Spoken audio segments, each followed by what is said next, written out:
Matapos ang 30% increase sa coverage rate ng lahat ng benefit packages ng Philippine Health Insurance Corporation o PhilHealth noong nakaraang Pebrero, ayon sa state health insurer, target nilang muling magkaroon ng across-the-board increase sa kanilang benefit packages bago matapos ang taon. Nakapaloob sa planong ito ang pagpapalawig ng healthcare coverage sa most burdensome diseases o yung mga sakit na malubha at malaki ang gastos. Kabilang dito ang pneumonia, severe dengue, acute stroke, chronic kidney disease, asthma, sepsis, ischemic heart disease, cataract at iba't ibang uri ng cancer.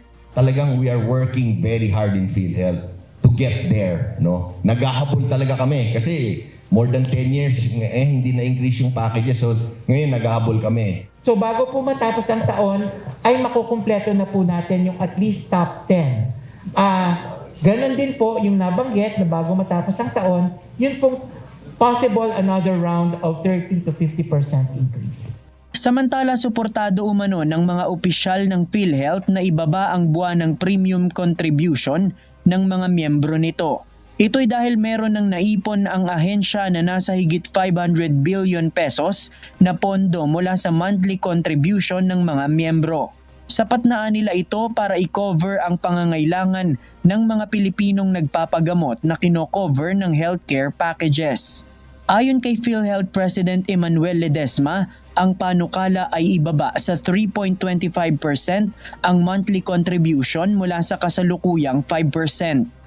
Kapag naisakatuparan nila ito, nasa higit 40 billion pesos kada taon ang mababawas na gastos sa lahat ng contributors.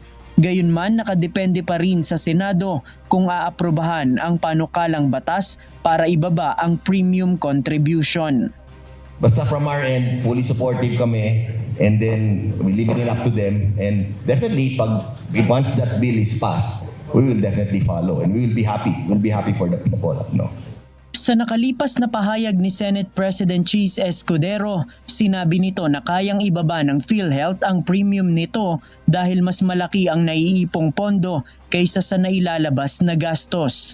Sa ngayon, patuloy din nila ang state health insurer sa digitalization ng mga serbisyo nito sa publiko. Kasama sa ginagawang improvement ang paggamit ng artificial intelligence sa pagkolekta ng mga data.